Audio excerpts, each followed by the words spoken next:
Hello everyone, good morning. Today is 23rd of July and welcome to the Hindu newspaper analysis. So friends, in the today's video we are going to discuss the entire analysis of the Hindu newspaper.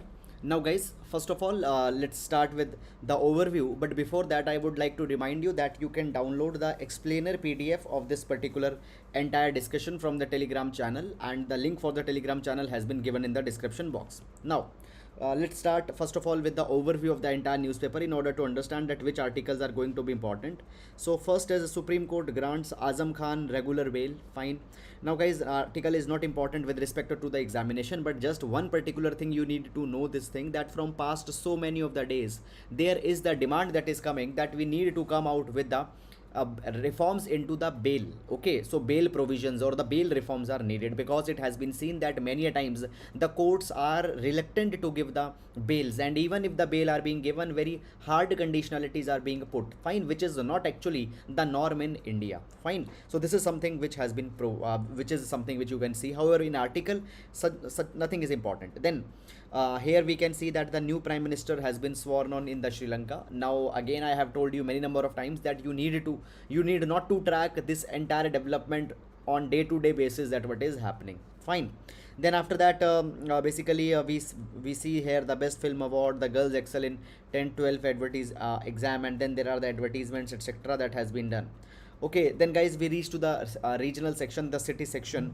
LG recommends a CBI probe into the excise policy, CM fumes. Fine, so guys, this is just a political tussle going on between the Delhi government. Okay, fine. After that, 55 Delhi schools pass percentage of 100. Guys, nothing is important in this particular direction. You know, not need to see. Okay, just one particular kind of an example we can see. Delhi Metro to change the signage on the toilets for transgenders to T, capital T. So guys, see, basically the separate toilets for the transgenders were basically developed into the metro stations, which was a very good development. But they were named as a transgenders. Now when the Hindi version of the transgender is to be seen, it was offensive. So it was said that it will further basically stigmatize the community. So rather than using the Hindi translation and writing this complete thing, we can use just an abbreviation. So guys, in order to ensure the dignity, this particular thing has been done. However, moving on after this particular direction, then guys, again the city and the regional issues, advertisements, fine, all these particular things have been given. Fine.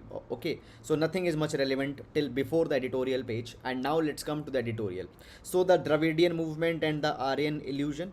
Okay, so basically guys, one of a remark of the governor is being discussed, and how it has become a political controversy, it is being talked about. Fine, so the Dravidian movement, Aryan illusions. Fine.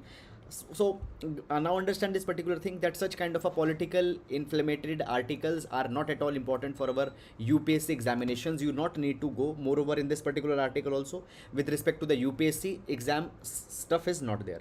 Then the despite pressures, the rupee's remarkable resilience. So guys, we'll see this particular article as how that there is a rupees slide that is there. So we'll see this particular article. Then guys, the currency caution. This particular article is also talking about the rupees decline that has been there. Fine. So this both of these particular articles will combine, and we'll see both of these particular articles. After that, moving on, union of the sanctioned. So guys, this particular article just talks as how the Russia is now looking for the new partners. We'll see this particular entire article. Then being Sarna, a fight to define the tribal identity. Now guys, see, this particular article is just talking about that how the RSS backed outfits, they are convincing the tribal people that actually they are the Hindus. Okay, they are the Hindus who have just basically they are the Hindus who are now just following some different kind of a practices, but now they should return back. Okay, so such kind of thing is being discussed. But guys, all these particular things are again not at all important for your examination, so no need to see in this particular article. Fine. After the moving on, today is a Saturday, and on the Saturday we don't have the text and the context page, which contains very good articles. So the text and context page is not there. Then display tricolor at home from August 13 to 15. Prime Minister urges the people. So guys, in order to basically as we are celebrating the Independence Day on to the 15th, we need to showcase our patriotism also. So therefore that Tiranga needs to be flagged. Then after that, law panel to examine simultaneous elections. Okay, so we'll see this particular article. What is the simultaneous elections are? The BJD seeks to gain political mileage. Nothing is important in this particular direction. After that, guys, moving on. Din in Rajya Sabha over the private members bill. So there are, see, some of the private members bill that are there whose reference we can use in some of our questions, some of our answers actually. So we'll take that particular kind of a reference here. Then opposition members walk out of the house panel meet. Nothing is important. Fine. These many trains have been cancelled because of the Agnitapad protest. Nothing important. Antarctica bill is now being discussed because it has been passed into the Lok Sabha. We'll see that what is this Antarctic bill. Then disability not a ground. Fine. We'll see this particular article. Basically here in this particular article, the CEW report onto the mobility outlook has been released. We'll see this particular article also. Fine. ED searches residence of Bengal ministers. Nothing is important. People sent to judicial custody. Nothing is important. Emblem atop new parliament violates design, says plea in the Supreme Court. So we have seen into the past few days that there was a lot of criticism over the basically the national emblem which was installed over the parliament building. It was said that the depiction of the emblem is not correct. So again, for that particular thing, a petition has been filed. Fine. However, nothing is important. Then this article is important. Russia Ukraine seal grain exports deal. So good article. We'll see what it is being provided. Sri Lanka military assaults protesters journalists in raid. So guys, this protest going on into the Sri Lanka, it is being just discussed. Processing student visa is a priority. Okay, so basically the Canada High Commissioner has provided this thing that because of the pandemic, many of the student visas were not processed because we were not allowing them to come. Now it will be processed. Fine. Then moving on, after that, coming to the business page, RBI will iron out the volatile rupee moves. So basically RBI is saying that the rupee has declined. We'll try to take care that what should be done. Supreme Court directs fresh window for transition tax credits. Fine, not at all important for your examination. Reliance India Limited, so basically profits etc. are being discussed. Nothing important. Then guys, other corporate trends etc. have been given. Nothing is important for our examination. And then we have the sports page. Okay, so guys, let's take all these particular relevant articles one by one in the detail. Now, we start our every class with the GS quotation that you can use in one of your general studies papers. So today I will be starting with the quotation from the James E. Faust. So James E. Faust has defined the value of honesty. He says that the honesty is more than not lying. Honesty is truth telling, truth speaking, truth living, and truth loving. So honesty is not just a passive value. It is more than not just lying. It is a truth telling, speaking, living, and loving. Guys, this particular definition of the honesty we can use in our GS paper number 4. GS paper number 4, topic of the foundational value for the civil servants. So for the civil servants, honesty happens to be a very important value. Okay, so that is all about it. And now guys, let's take the first article. Okay, so the first article talks about the din in the Rajya Sabha over private members bill. Okay, so guys, many of the private members bill have been introduced because now the monsoon session of the parliament is going on. Okay, now you might already be knowing that when we talk about the parliament's sessions are organized between the two sessions. More than 6 months of gap should not be there, and as a traditional practice we hold 3 sessions of the parliament in 1 year. One is the budget session, then there is the monsoon session, and the third is the winter session. And now the monsoon session is going on. Now first of all, what are the private members bills? Private member bill are those bills which are raised by the members of the parliament who are not the ministers, so other MPs who are not ministers, if they raise bill, they are called as the private members bill. Now understand this particular thing, that private members bill, their probability of getting passed is not that much. Very less probability is there. Fine, usually these bills are not passed. Okay, however, moving on now guys, see how this particular article we are going to use. See, there are some of the very good bills have been there which have been suggested, even if let's say they don't pass, but they can be used as a way forward in our answers. That okay, we can basically onto the lines of a private member bill that was introduced, this particular thing could be done, that particular thing could be done. So as a way forward in our answers, this particular private members bill could be mentioned. Okay, let's now discuss the important private members bill that have been there. So guys, the first was the National Commission. The first important one was the National Commission for the Welfare of Home Based Workers Bill 2022. Now basically understand this particular thing, they had raised a very important issue. So basically when we talk about the home based workers, these are the people who are working for the global brands, but they are not recognized, they are not given any legal protection, they are not given any social and economic protection. So first of all, let's understand that who are these home based workers. So guys, see, there are the global brands. Let's say there is the H&M, there is H&M. Now H&M is a global brand. Okay, now it is, let's say, making up some garment. Fine, it is making up some garment. So basically some of the assignments are given to the home based worker. For example, there could be a person sitting into the home, they have just been given a task that they need to fix the buttons. Okay, or for example, the H&M is making some accessories. Okay, so putting the beads into a wire, this particular thing could be given to a home based worker. So many of the global brands are there, fine, which are giving some very small or some very small kind of a work to the home based worker. Okay, now these home based workers, they are not legally recognized first of all by the government. Moreover, it has been said that they happen to be an invisible class of workers, living just as at the mercy of the global brands for whom they are working hard. Even they are not paid in a dignified manner. Even the government schemes, see, we have government schemes for the unskilled workers, we have the government schemes for the workers working in manufacturing sector, but for these home based workers, such kind of arrangements are not there. So according to this particular bill, it has been said that we need to create the National Commission for the Welfare of the Home Based Workers, and this particular body will see that these home based workers are being given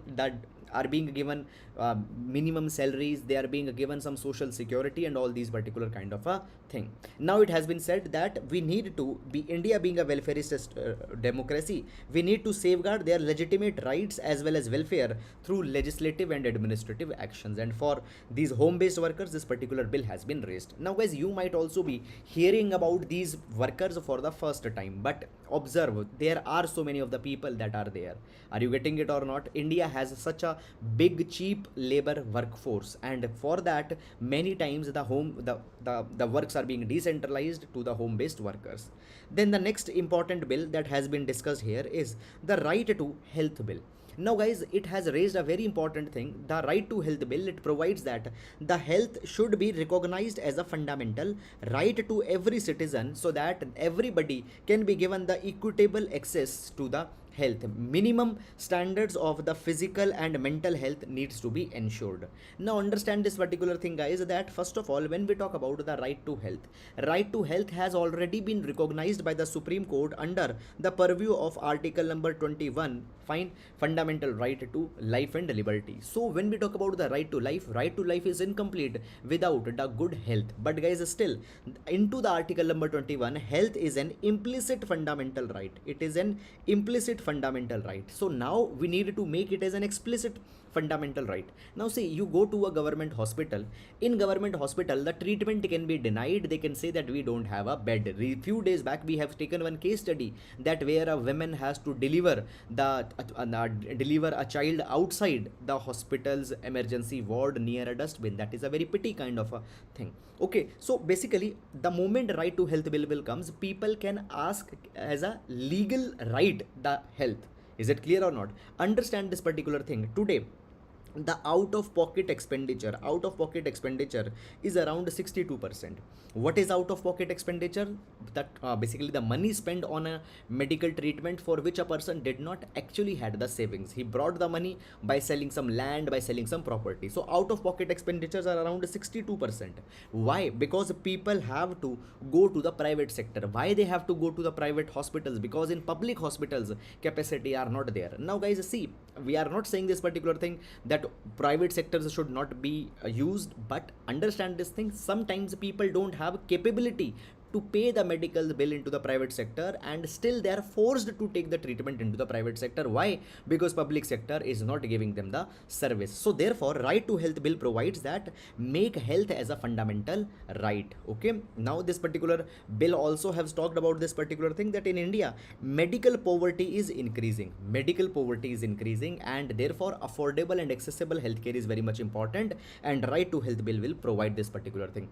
Even guys, the Nobel Prize winner Amartya Sen, Nobel Prize winner Amartya Sen, he has also provided this particular thing that in India, for ensuring the good health, health has to be made as a fundamental right. Moreover, I would like to give you one more thing also. There was a national health policy of 2017 that came, and this national health policy 2017 provided that we need to increase the expenditure onto the health to 2.5% of India's GDP. And the moment we will increase our expenditure on health to 2.5%, by that we can also provide the health as a fundamental right. So this is something in this particular direction. And then guys, the third private member bill that has been discussed is the Uniform Civil Code in India bill. Now understand this particular thing, that first of all, when we talk about the Uniform Civil Code, what do we mean by this particular thing? So see, there are the criminal laws, and there are the civil laws. Okay, now when we talk about the civil laws, in the civil laws, the matter that comes is marriage, adoption, inheritance, divorce. Okay, all these particular matters and some more are coming under the civil law. Clear? Basically personal civil law, personal civil laws, all these particular matter will come. Now guys, when these particular matters are there, for example, marriage is there, adoption is there, inheritance is there, divorce is there, different communities maintain their different practices. For example, before the abolition of the triple talaq, in the Muslim community, the women could be given a talaq just by announcing the talaq 3 times, triple talaq. So there was a different practice for the divorce that was existing. Today into the marriage, different practices are there. Now guys, as these different practices are there, sometimes it leads to the exploitation of the women. Okay, moreover, sometimes it also creates the confusion. I'll tell you how the confusion comes. Okay, I'll give you just an example of the very latest kind of an example. So the example goes like this, that we have the Prevention of Child Marriage Act 2006. Prevention of Child Marriage Act 2006. According to this particular act, it is provided that a girl can be married after the age of 18 years and a boy can marry only after the age of 21 years. This is something that is going on. Why this law is there? In order to prevent the child marriages. But guys, at the same time, the Muslim personal law allows that the women can be married just after the women has attained the puberty. Now what is the age of puberty? Around 14 to 15 years she can get married. In this particular direction guys, recently even the Punjab and Haryana High Court also allowed this particular thing, that yes, basically there was a minor girl who was married. Punjab and Haryana High Court said that it is nothing, she can marry, because the Muslim civil law provides them that they can marry once they have attained the puberty. Now you see this particular thing, this is a personal law. It is going against the national law, the Prevention of the Child Marriage Act. Are you getting it or not? Basically, in this particular way, we see that the girls are being married early. Fine, they are being exploited. Their rights are not being reciprocated. So this is one example. There are such many examples, so many of the examples, that different communities have their different civil laws, and they are many times coming in conflict with the constitutional ideals, coming in conflict with the other laws. So therefore, the Uniform Civil Code provides that the civil laws, personal civil laws for every country, for every community, they will be same. Now we have the directive principle of state policy, article number 44.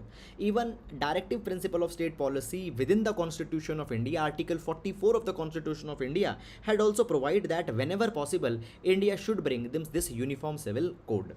Now this particular bill that has been introduced, that is the Uniform Civil Code in India bill, it provides that we should constitute the National Inspection and Investigation Committee.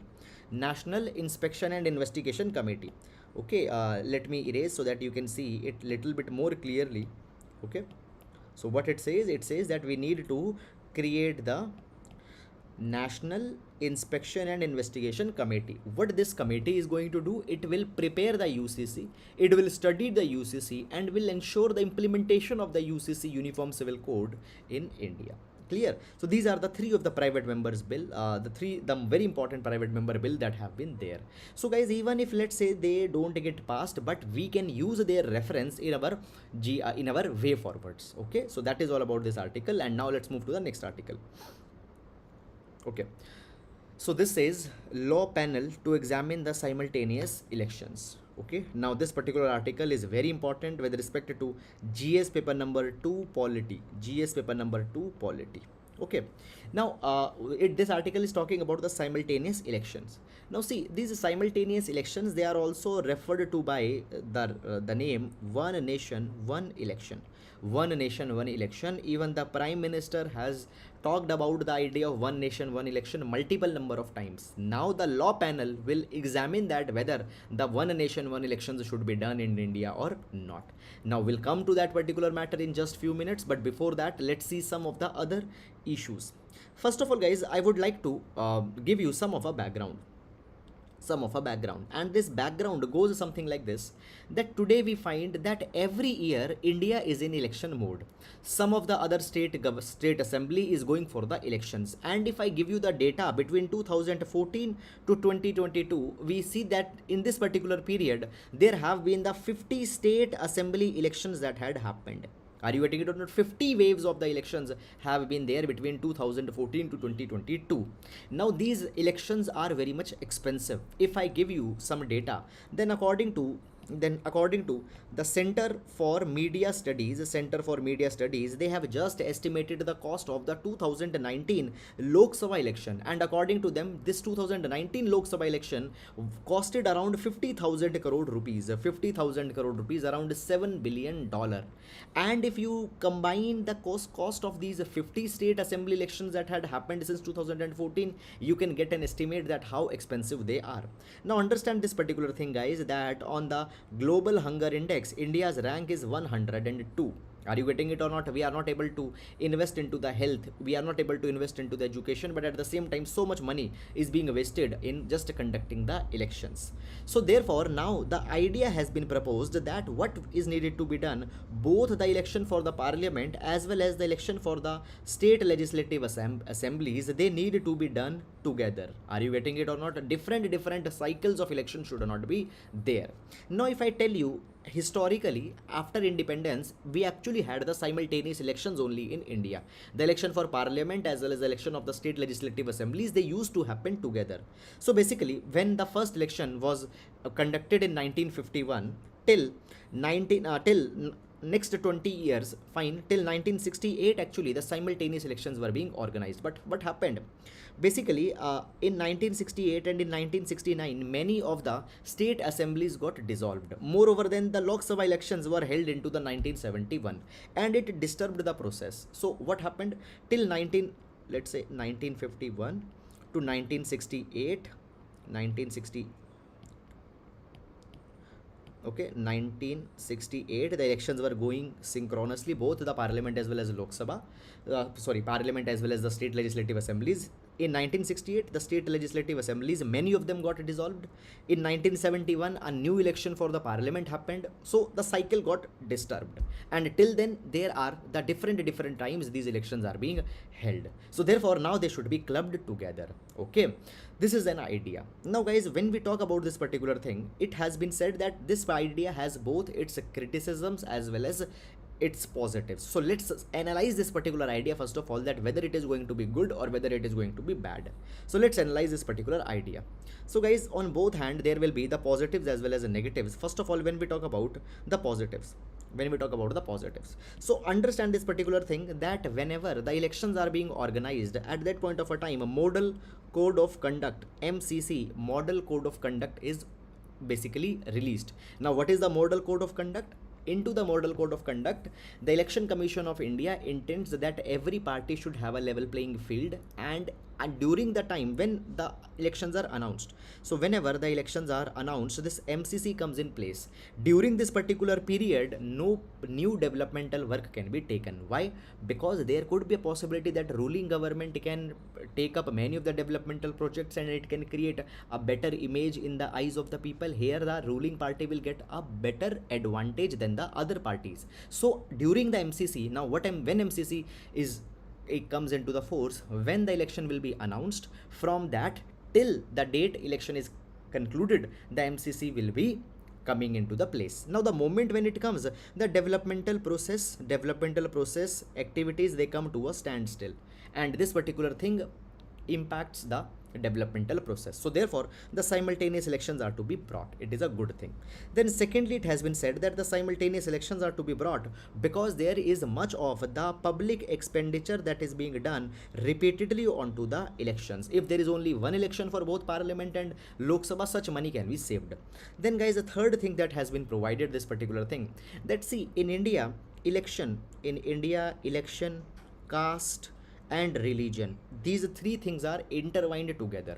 Whenever the election is there, appeasement of caste is happening, appeasement of religion is happening, and if every year there is elections in one or the other part, every year the appeasement of the caste and religion is happening, which actually polarizes the society, which is not good onto the social level. So therefore the simultaneous elections are to be carried. Then guys, fourthly, basically what happens when the elections are to be carried, a lot of public machinery is to be diverted for the election. For example, the policemen, the teachers, many of the government employees, they are to be given an election duty. So every year, many of such kind of a public resource, many of such kind of a public human resource, they are getting diverted to the elections. So therefore, it is not needed. Fine. So this is something that has been provided, that simultaneous elections are positive, they are needed. But at the same time, there are some negatives. They say that the simultaneous elections are not going to solve the problem. Why? Number one, it has been said that see, already as we have discussed that till from 1951 till 1968 we were having the simultaneous elections, but then the cycle got disturbed. Why? Because some of the state legislative assemblies got dissolved. So what is a guarantee that today we bring the simultaneous elections and the cycle will not be disturbed after few years? In some of the state, government can fall, okay, government can fall, new elections are to be conducted. So how those new elections will be conducted? Either you don't conduct. If you don't conduct, then obviously it is not possible into the constitution, and if you conduct, then again the cycle is going to get disturbed. This is one problem. Second problem that has been provided is that how you will create this particular cycle altogether. Now the different state assemblies, okay, let's say that the Lok Sabha elections, they are pending in 2024, fine, but guys, many of the state assemblies are there who just had their elections, their cycle is going to get over in 2007, 27, 26, 25. How that particular thing will be managed? Is it clear or not? So this is a kind of a problem. There could be one solution, that guys, actually the states where the cycle is getting ended, let's say in 2022, the cycle is getting ended in, let's say, into the 2023, fine, their fresh elections should be stopped and the states can be put into the president rule till 2024, and then along with the Lok Sabha we can organize the election. But this particular thing might not be constitutionally possible. Are you getting it or not? Then third thing that has been provided, that in order to do this particular thing, the Representation of People Act 1950 as well as the Representation of People Act 1951 is to be amended. Okay, so therefore it will be a long process that is to be taken up.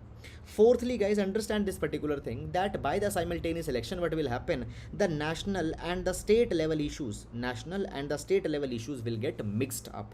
See, understand this particular thing, that you might need X political party in the center, but you think that in your state or in your constituency where you are living, that party might not be suitable. Locally there is some another party that is to be suitable. So guys, what happened, national and local issues will get mixed up. Are you getting it or not? Fine, this is something that is there. Moreover, fifthly, it has been said that actually we don't need to see these simultaneous elections entirely into the negative light. What happens whenever the simultaneous elections are, whenever the elections are happening, let's say every year elections are happening, government is actually coming to the people, government is meeting to the people, government every year has to put forward its accountability to the people, because in one or the other part the elections are going on. So therefore government's accountability is ensured if every year elections are there. So when only after 5-year elections will be there, government's accountability will be will be lost. So therefore not having the simultaneous election is actually good. Fine. Sixthly, it has been said that the feasibility of the elections. Okay, basically you understand this particular thing, that for the simultaneous election we need to have a common electoral roll. We needed to have CER, common electoral roll. Right now what happens, basically the states, the states, whenever they are holding their elections, let's say the panchayat elections, urban local bodies elections, whenever the elections are being held, many of the state had prepared their own electoral rolls onto the basis of election commission of India's electoral roll. But at the same time, there are some of the states who don't use the election commission of India's electoral roll, they make use their own electoral rolls. So we need to have a common electoral roll for the entire country. Right now it is different for the states, but many states are having a different electoral roll, so preparing it will also be a problem. Are you getting it or not? And then guys, seventhly, the big problem into the simultaneous election is there, that how we will organize such a humongous, such a big exercise at the same time. Fine, hosting the election for the entire country where Lok Sabhas and the SL elections both are going on, how you will manage that big exercise, this is also an issue. So therefore simultaneous elections are not feasible. Fine, so anyhow we have the arguments on both the sides, fine, positive as well as a negative. Now what has happened actually, basically now the latest development of this particular, even in this only this two line is being mentioned in this particular article. So this article mentions that now this issue of holding the simultaneous elections for the Lok Sabha and State Assembly, it has been referred to the Law Commission, and Law Commission will provide a practical roadmap as whether this particular thing is to be done or not, and if it is to be done, how it is to be done. Clear? So this article contains just these two line concept, but guys you need to understand this simultaneous election, both all the pros and cons and this entire exercise. Fine, because this is something which is asked in our examination. Now moving to the next article, Antarctic Bill passed in the Lok Sabha. Okay, so let's see what this Antarctic Bill is all about. Now this particular article is also going to be important with respect to the GS paper number 2, issues of polity. Okay, India's jurisdictional extent. Now guys, when we talk about the India's laws, they are applicable within the territory of India. Some of the Indian laws are also applicable to the territories outside the India. For example, Indian embassy, let's say is in the US, so Indian laws will be applicable on them also. Some of the Indian laws are applicable on the people living in any part of the country. Now basically there is Antarctica. Now we have brought the bill in order to enhance the India's jurisdiction, the jurisdiction of India's courts into the Antarctica region. Now understand this particular thing, guys. When we talk about the Antarctica, just I would like to give you one background. Basically Antarctica, it is the no man's land. Traditionally no communities or no particular group of people have lived into the Antarctica. Now when the World War II was going on, the countries wanted to capture the Antarctica also, but at that point of a time there was one particular global treaty that was signed, that was the Antarctic Treaty of 1963. Now Antarctic Treaty provided this particular thing, that the Antarctica will be always be staying as a region for science, research, development, etc. No one country is going to own the Antarctic. The countries, if they want, they can send their expeditions, their scientists, their researchers into the Antarctica, where they will just be carrying the research work. So Antarctic Treaty of 1963 was passed, and today no country actually owns the Antarctica. Now India has also signed this Antarctica Treaty of 1963.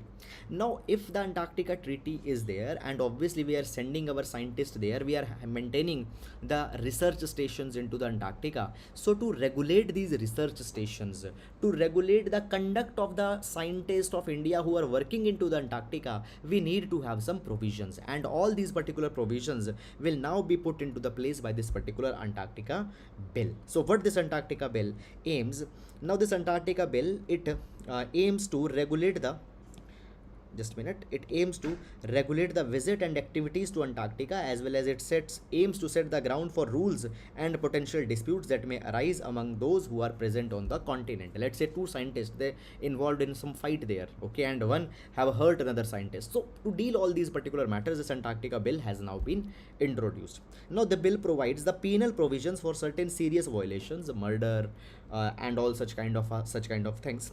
Under this particular bill, the private tours and expeditions to Antarctica would be prohibited without a permit. Fine, you can just not go there on a tour or a kind of a road trip or such kind of thing. So this is something that has been provided. it has been provided that a written authorization of a member country is to be carried if any trip is to be organized into the Antarctica. India is a signatory of the Antarctic Treaty. Fine.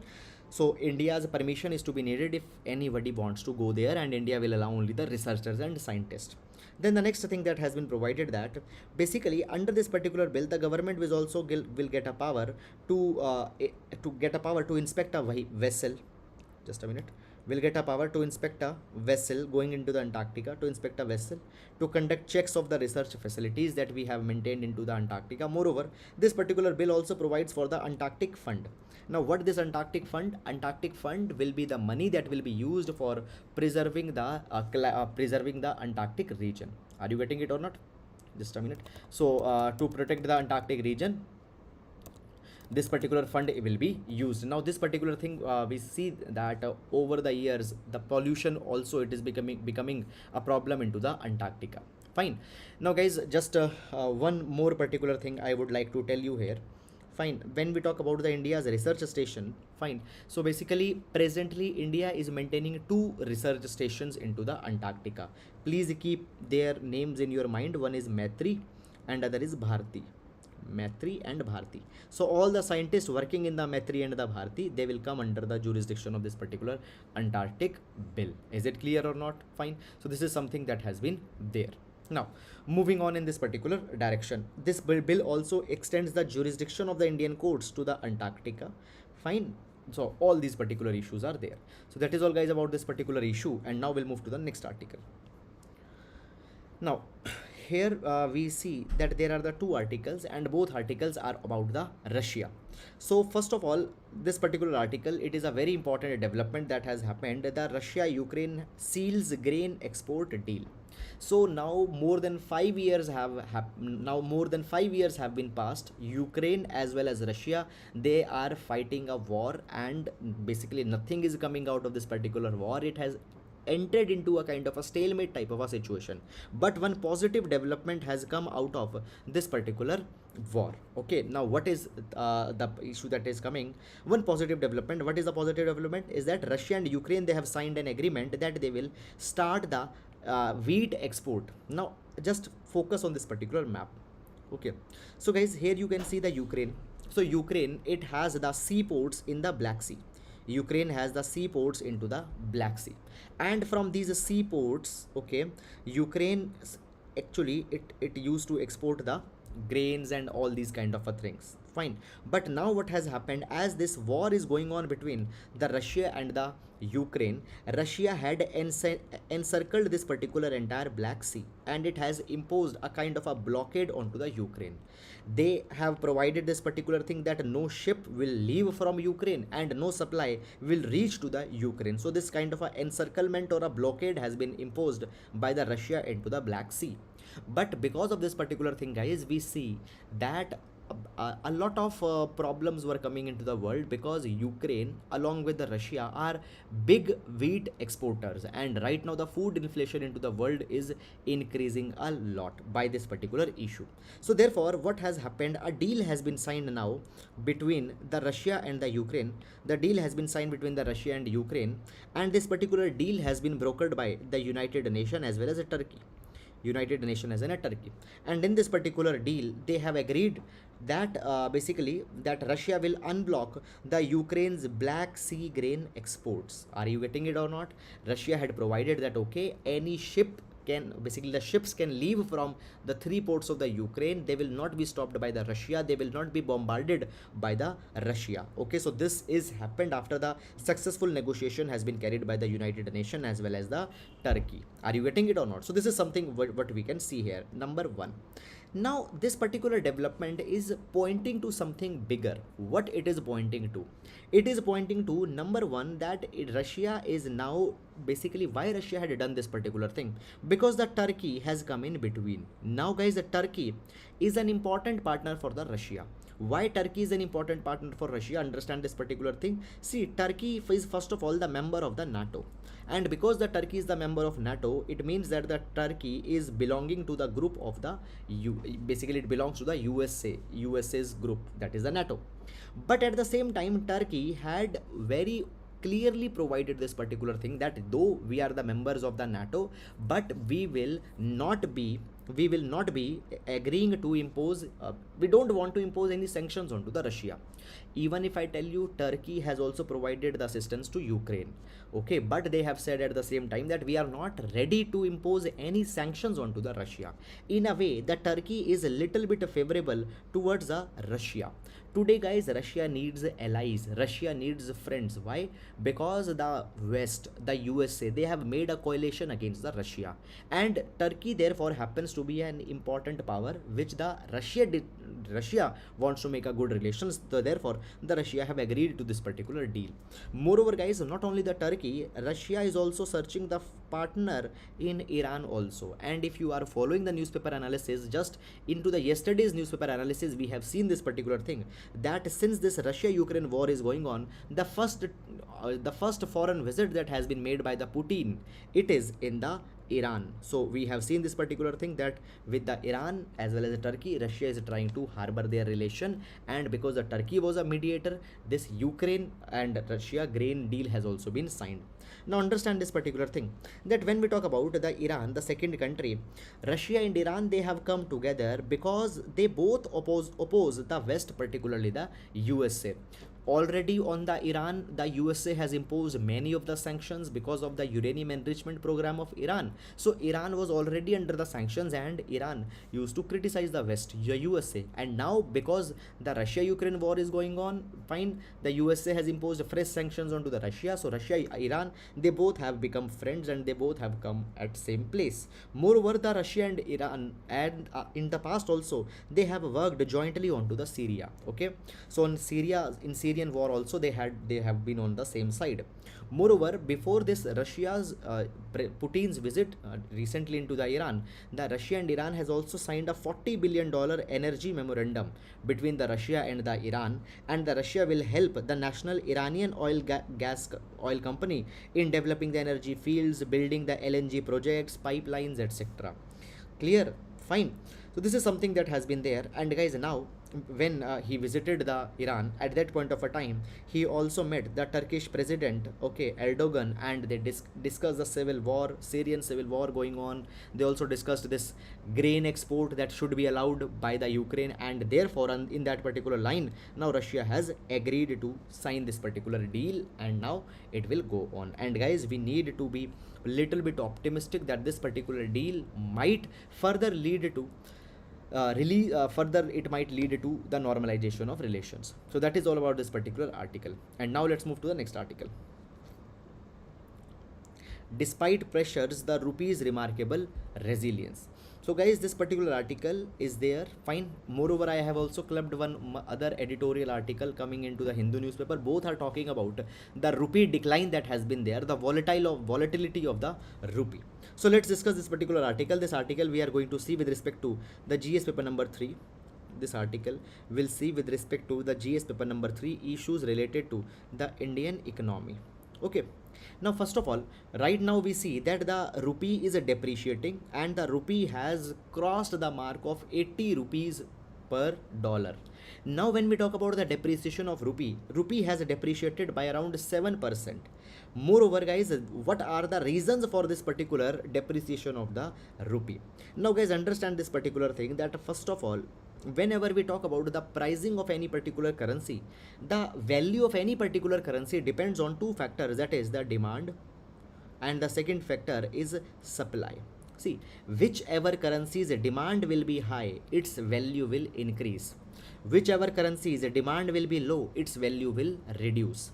Whichever currency's supply is high, that currency's value will go down.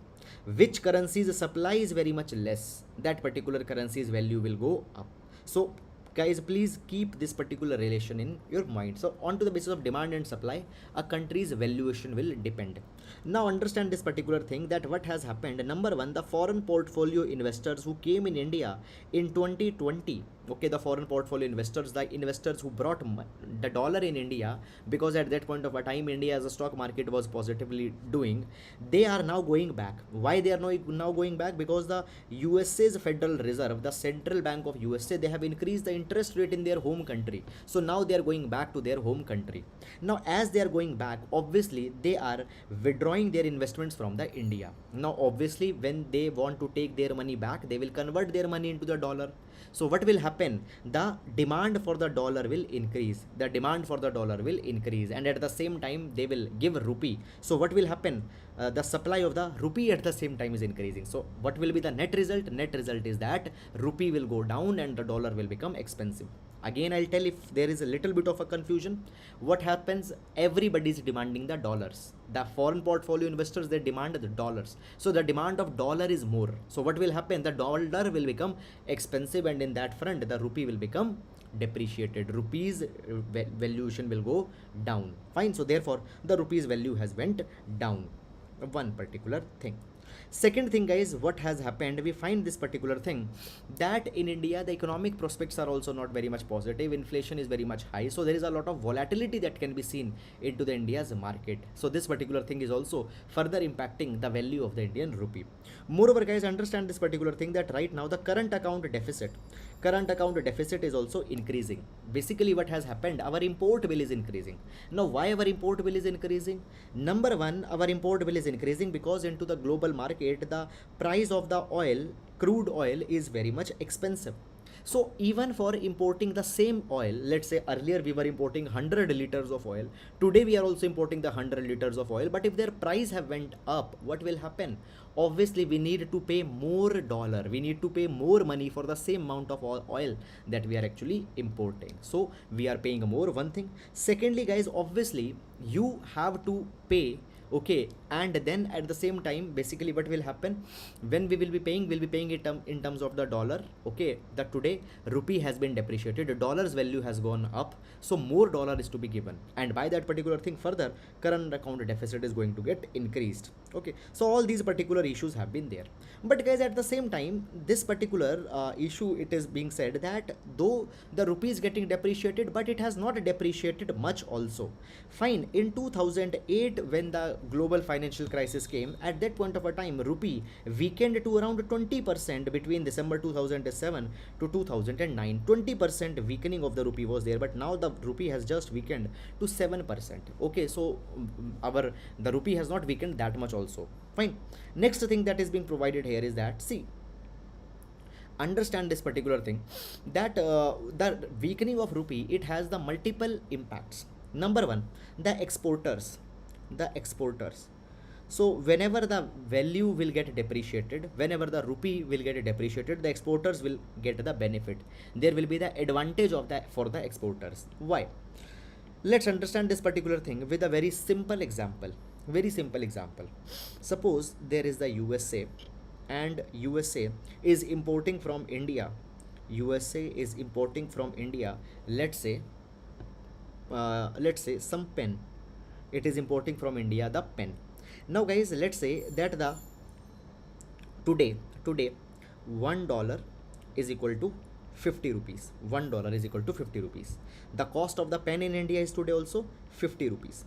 The pen today, the value of the pen or the price for the pen is also 50 rupees. So when the people in the USA, they are importing the pen from India, or when the India is exporting the pen, for the USA, fine, the USA people, they are going to give $1. Why? Because pen is 50 rupees and $1 is also 50 rupees, so $1 they are going to give. Now let's say that the rupee gets depreciated, the dollar's value increases. What happens? Let's say today the situation has got changed. Just a minute. The situation has got changed, and the same $1 today is at $1 is equal to 100 rupees. Today same $1 has become 100 rupees. So today what will be done? For USA, they will pay same $1. The USA, they will pay same $1, but within the $1 they can now get the 2 pence. in India, you see the value of the pen is not going to get increased. In India, the value of pen or the price of the pen is the same, that is the 50 rupees. Okay, but today $1 has become 100 rupees. So by giving the same dollar, they can actually get the two pen, they can get the two pen of the 50 rupees each. Clear? So what happened? USA, they will buy more and more number of pen. So exports of a country becomes competitive when their currency get depreciated. And this is the reason, guys, that actually if I tell you the China yuan, the Chinese currency yuan, they have even artificially depressed their currency. Are you getting it or not? So if a currency will be lowered, then that particular thing is going to give advantage to the exporting nation. But guys, understand this particular thing, that see, India is not the only country where the currency had got devalued. Even India's competitors such as the South Korea, Malaysia, Bangladesh, their currencies have also been devalued. Okay, so basically their exports have also become more attractive.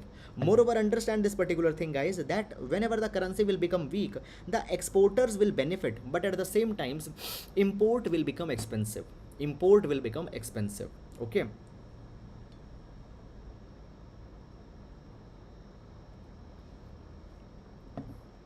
now see, China can afford the devaluation of currency because China is a major exporting nation. But when we talk about India, India at the same time not only also exporter, it is also an importer nation. We are importing a lot of we are importing a lot of oil, we are importing a lot of gold, gems, fine, all these particular things we are importing, so they will become expensive, so therefore there is a loss. Moreover, when we talk about our exports, fine, even in our exports we need to import a lot of key components. I'll give you an example. What is the major export of India? One of the major export of India is gold jewelry. Now what we do, we actually first import the gold, we convert that particular gold into the jewelry, and then we export the gold jewelry. So obviously the export is dependent on the earlier import of the gold. So if the gold import will be expensive, obviously at the end of the day our gold jewelry is going to be expensive. Moreover, one more example, in India the major export is our it is the processed oil based goods. Are you getting it or not? Fine, processed oil and gas oil products we are actually exporting, but for that earlier we need to do some import. So therefore India is not going to get much of a benefit out of this particular thing. And guys, continuously sliding exchange rate discourages the foreign investors also. So therefore this is the problem. Now what RBI has done, RBI has taken certain measures. RBI has increased the interest rate onto the FCNR bank accounts. Now what are the FCNR bank accounts? FCNR bank accounts are the foreign currency non-resident accounts. So basically the non-resident people such as the NRIs. So basically if they want to open a bank account, they can open a bank account in which they can keep the money in terms of dollars only. Are you getting it or not? Now obviously an NRI, he will be traveling a lot out, so if he wants to open a bank account where he can maintain his balance not in rupee, in dollars, so these accounts are called as the FCNR accounts. Now on them the interest rates have been increased. Why? So that more and more NRIs open the banks into open the accounts, sorry, more and more NRIs open the accounts into the Indian banks and keep more and more money in that. So if they'll keep more money, obviously their money will be kept into the terms of dollar or in the terms of foreign exchange. This particular thing will increase the foreign exchange reserve of India. Moreover, guys, the external commercial borrowing loans, on that particular thing also the limit have been increased. Now what are these external commercial borrowings? Basically the loan or the money that is to be borrowed by a corporate sector from the market, that borrowing, that loan is called as the ECB, that is the external commercial borrowing. External commercial borrowing. Okay, so now they can borrow more and more money. Now they can borrow more money. Okay, so this is something that has happened. Now guys, this particular article is talking about one way forward. One way forward is that basically, guys, what India needs to do, India needs to give more global exposure to our companies, to our corporates. So guys, when we talk about today in India, we have Sensex. In India we have Sensex, we have the NSE. Okay, and on the um, we have the Bombay Stock Exchange, we have the National Stock Exchange. Okay, in these stock exchanges our countries, they are listed. Okay, and their shares are performing there. Now the article says that we need to introduce some of our large market cap companies, fine, from both the private as well as public sphere to the global indices also. Okay, so the BSC, NSE are the India's stock market. Within the BSC and NSE we have the Sensex. Are you getting it or not? We have Nifty. Nifty and Sensex are the indices. So the Nifty and Sensex are at the India's level. At the same time, MSCI and FTSE, these are also some of the global indices. So we need to introduce the Indian corporates there. Now what will happen when the India's corporates will be listed into the global indices? The foreign portfolio investors will become more motivated to invest into these particular companies, and when they will invest, obviously the dollar will be coming, and by that particular thing we can stabilize our foreign exchange reserves. So this is something that has been provided. I hope you have understood it. So that is all about this particular article, and now we'll move to the next article. Now, most new passenger vehicles could be electric by 2050. This particular article could be used as a data point. It could be used for the value addition in our answers. So what has happened, guys? Recently the India Transport Energy Outlook report has been released. Who has released this particular report? This report has been released by the Council on Energy, Environment and Water, CEEW. Council on Energy, Environment and Water, CEW. It has released the report. The name of report is the India Transport Energy Outlook report. Now before going in this particular report, I would like to first of all discuss some of the background with you guys. Now understand this particular thing, that India's transport sector, it has a very big carbon footprint. Today when we talk about the India's transport sector, India just around 21% of total energy consumption, around 21% of total energy consumption, it is by the India's transport sector. Are you getting it or not? Because it is consuming so much of energy, obviously the emissions are also very much high. And over the next 30 years, what will happen? The automobiles that are there, okay, the transport sector's size is going to get increased. The disposable incomes, fine, it is going to increase. Middle class is going to grow. People will buy more cars, more vehicles. So the number of vehicles will increase over the next 30 years. So therefore, we immediately need to decarbonize the transport sector. Okay, so today 21% of energy is being consumed by the transport. Obviously it will lead to pollution. So decarbonization of transport sector is very much important. And how the decarbonization of transport sector can be done? Only by introducing more and more electric vehicles. Are you getting it or not? Moreover, having more EV, it is also important in order to fulfill our international targets, international pledges that we have taken. For example, in COP26, India adopted the Panchamrit pledge. Panchamrit. In this Panchamrit, we have said that by 2070, we are going to adopt the carbon neutrality. We will become the carbon neutral nation.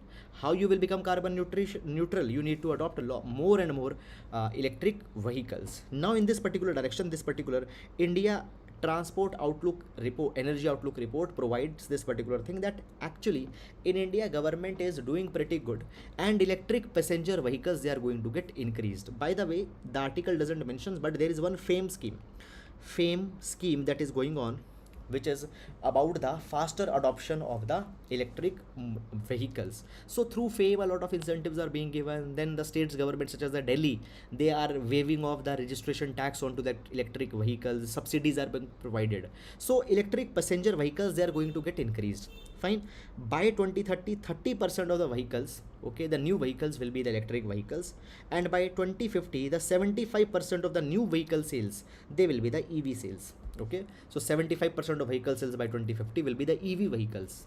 Now if this particular thing is going on, guys, at the same time, where on what these EVs will be dependent on? They will be dependent on to the charging infrastructure.